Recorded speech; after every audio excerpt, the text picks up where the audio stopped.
Godina Gujii lixaatti jiraattonni aanaa qarcaa daandii garbaa qarcaa suphamuu dhabuu isaatiin rakkoolee garaagaraatiif saaxilamaa jirra jechuudhaan komatani. Abbaa taayitaa daandiiwwanii godinicha gama isaatiin komii jiraattota furuudhaaf hojjetamaa jira jedheera. Gabaasa waajjira dhimmoota kominikeeshinii godina Gujii lixaa Aliyyi Daddafoo akka ta'anitti qindeesseera.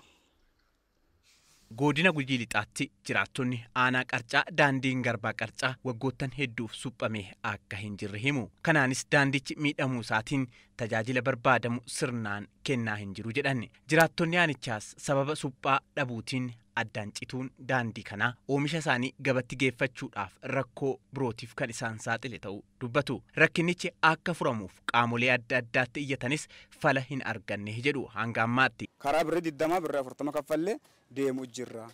Kana ammoo uummati amma akkasiin argitan kana uummati baay'een miilaan deemu jiranii, uummati baay'een tokko ammalleen haadhotiin ulfaa jiranii kan deemumsa rakkatan saatii kana keessa ambulaansiin iddoo karaa nama fuudhee deemu qabu.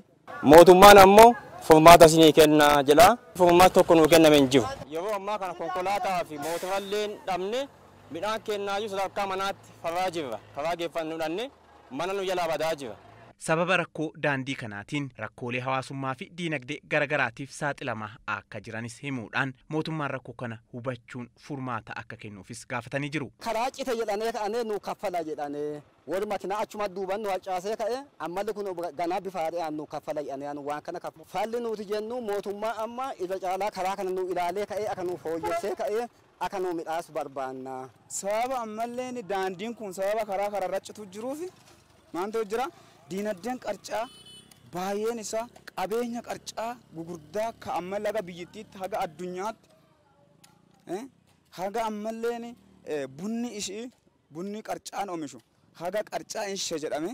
Bulchaan aanaa qarcaa obbo Qumbii Arbaa komiin hawaasni gaafatu kun dhugaa ta'uu himuudhaan rakkinicha furuudhaaf qaama dhimmi ilaallatu waliin hojjechaa jiraachuu dubbatanii jiru. Akka aanaa keenyaatti xalayaawwan garaagaraa barreessinee qaama dhimmi ilaalu hunda isaa beeksisaa jirra jechaadha.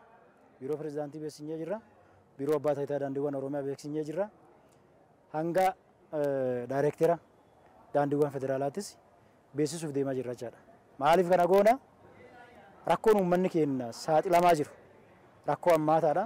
Itti gaafatamaan Abbaa Taayitaa Daandiiwwan godina Gujii lixaa obbo Kabbada Silashii rakkoo hawaasni gaafatu furuudhaaf damee suphaa godinichaa waliin kan hojjetaa jiran ta'uu dubbatanii jiru. Damee suphaa keenya qabnu wal taanee daandiin sun yeroof konkolaataa fi geejjiba naannoo san irratti jiru akka inni dabarsuuf yaaliin gochaa turre jira.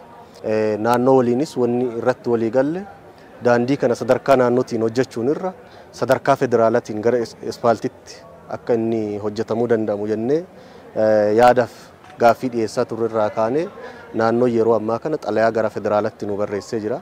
Gabaasni kan waajjira dhimmoota kominikeeshinii mootummaa godina Gujii lixaatti.